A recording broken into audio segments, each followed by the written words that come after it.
Hello, this instructional video is designed to introduce a teacher to how to use Zoom and to use some of the basic functionality. This is not designed to teach every single tool and every nuance of the Zoom application. So let's just walk through an overview of the process that we'll be covering. We'll talk about installing, and this is especially targeted towards Macintosh computers, although it may apply to PCs as well. We'll discuss logging in, broadcasting, that is how you share your screen, some of the tools that are available, and then signing out. The first thing you're going to need to do is go to the zoom.us website.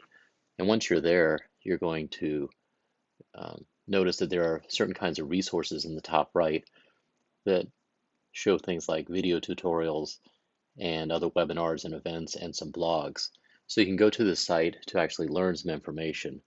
And when you click on the Zoom video tutorials, you'll see a good selection of materials that will provide you with some additional details about specific tools that are available and how to use the Zoom app. There's all kinds of information available, getting started, and so on. So if you have any questions, you can go to their website, go to the Getting Started page, and it covers signing in, chatting, setting up meetings, and so on. So let's talk about generally how you go about installing. You're going to go to the zoom.us website, and once you're there, you're going to go to the resources page or resources tab and download the Zoom client. You'll be presented with some download options to download Zoom for client meetings, or you can even download it for mobile devices like iOS, iPad, iPhone, and so on. And so you can have a separate Zoom client plugin to allow your iPhone and iPad to share as well if you don't want to simply share from your computer. So let's say you go to the download the client, you download the particular app, whether it's for your iOS device or computer, and then on your computer you'll be presented with some sort of package that'll be wherever your downloads go. If that's typically the download folder, then that's where it will be. If you need to locate your Zoom package, this is one way to go about doing that. But in the end, and this is sort of walking you through the installation process.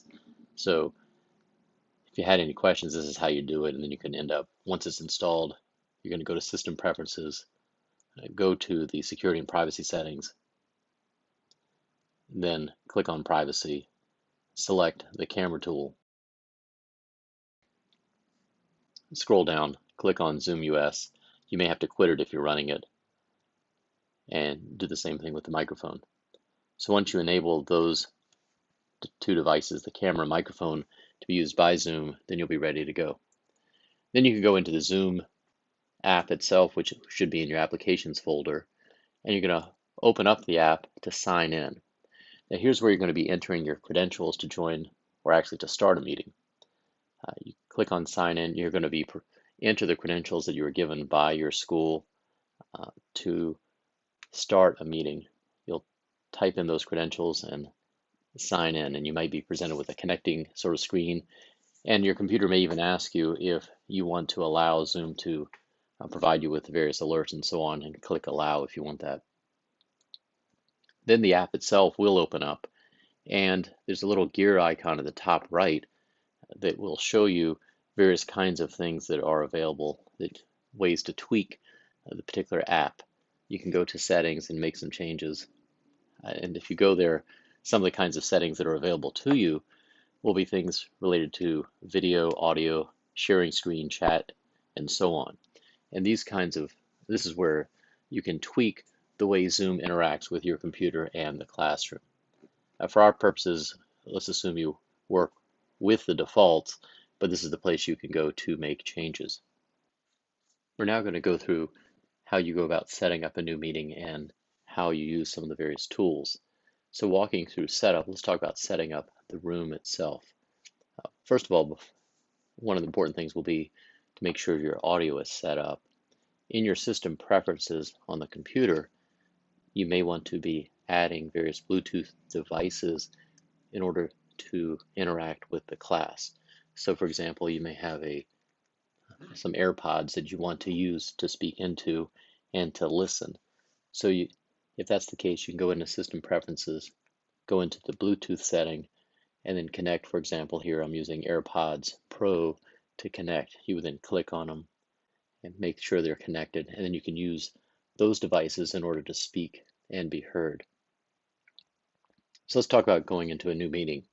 One of the tabs available to you or tools is the orange New Meeting button. You can click on that, and one of the choices is to start with video. Once you click on that, you might be presented with a camera view that surprises you because you're looking at the wrong camera. So if you've got an external monitor, you might need to click on the video setting and change the particular camera that you're going to be using. That's available to you in the video settings. Another thing you can do is to modify some of the video settings, and there you can change which camera you're using, which ratio, control some of the camera, video, and meeting settings. Next thing is let's talk about sharing the screen and sound. If you're going to be using any kind of audio from videos that you will be playing in your PowerPoint or Keynote slide or otherwise, then you're going to want to make sure that the share computer sound is checked under the share screen. And you'll then be presented with joining with computer audio, and that way you can hear other people, and this is where you can do that. You can also test your speaker and microphone. If you click on that, you'll be presented with some options. So one of the things we can have is try to choose which microphone you're going to be using. If you have multiple microphones, for example, if you have an external monitor or a separate microphone plugged in, this is where you can make those selections under the video. The other thing you can do is with your audio, check by clicking on Test Microphone. And before you get started with class, you can click on that, speak, and then you can hear whether or not your audio will be working. So let's talk about the main point, which is sharing screens in order to present information in your desktop or other apps to the class. When you click on the share screen, you may end up with a picture of yourself, and we're going to look at some of the things that you can do at the bottom. You'll see there's this share screen button. If you zoom in on it, you'll see that button. Once you click on it, you'll be presented with some options. What you will see are several different applications which may be open. So before you start your screen sharing with the class, you want to open up whichever apps you may be using.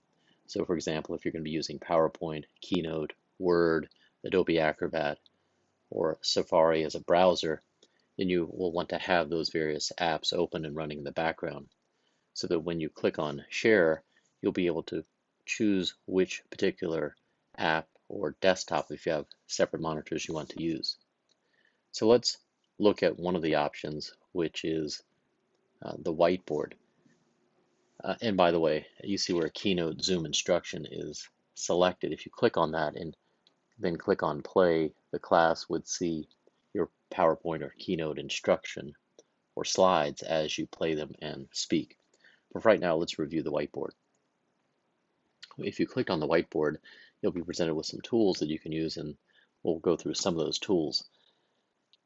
One of them is draw. If you click on the draw tool, then you can draw on your whiteboard, and you can use various arrows or shapes and format them and make different color selections. Another tool is the text tool. If you click on that, you'll be presented with a little box where you can then double click in it and type in information you want the class to see. One of the things that may happen is if you want to make a text entry and modify it, you can click on the select button, and then you can click on formatting and change the color, line width, and so on of various text appearing or shapes. Another tool that you might want to use is the eraser tool. If you click on that and then you touch various text, you will see that you can erase the text, shapes, or other information you have entered. You can also redo and undo. Those are some of the other tools available to you. And if at some point some of the tools disappear, there's a way to get those back. And we'll go through that in a moment. one of the things you can do is see what the class might be seeing. At the top right is where your video is, and this is what you as the presenter will be seeing. So when you're using these various tools, you'll have this toolbar. If at some point in time after you've drawn on the white screen, you might find those tools have disappeared. In order to get them back, you scrub your mouse towards the top of the screen, and then you'll see the tools drop down once you click on the whiteboard itself. The tools will then reappear and you can use those. So that's what happens if those tools disappear from time to time. You just go to the top of the screen, you'll have this drop-down menu, click on whiteboard, and the tools will reappear. Another thing that you can do at the bottom right of the whiteboard is a number. That indicates what we'll call the equivalent of a page. So you can create multiple pages of a whiteboard by clicking on the plus button, and then you can have different pages of whiteboards. So you may have separate drawings or flip back and forth between different pages of your whiteboard. There's also an advanced tool for screen sharing where you can select and only share a portion of your screen, control a computer sound, or even have content from a separate camera. So if you plug in the equivalent of an external Elmo or iPhone or other camera, you can share from that device. So let's talk about share screening in terms of managing participants or students. If you click on the Manage Participants tab towards the bottom, on the right will appear a panel, and then if there were students in the classroom, there'd be a list of participants present, and you can click on the More button at the bottom right to then control various aspects about them, whether or not they're going to make a sound upon entry, are they going to be allowed to unmute themselves or not, so you can choose which way to go with that.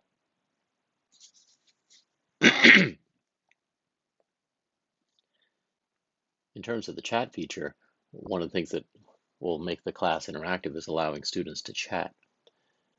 At the bottom, you'll see a chat tool, and when you click on that, on the right, you will see various options available. Assuming students were present, you would see them along the right, and you can click on the three dots to allow people to chat among themselves only with the participant, or have everybody's chat be visible among the various class members. That's an option you're going to have to choose to figure out how you want to run your classroom. Now let's quickly talk about how you go about ending a meeting. If you click on the button at the top left, there'll be a red button. You can end your meeting, and you can, when you do that, you can end the meeting for all, is what you should do. If you go back to your original screen at the top right, you'll see where you were logged in. If you click on that and go all the way down to the bottom and sign out, that will sign you out of the classroom and end the class for that time period. So overall, we've covered installing and logging in, preparing for the class by setting up your microphone and camera, and walk through a few of the little tools and provide you with a couple of tips. I hope this information has been helpful and you can use it.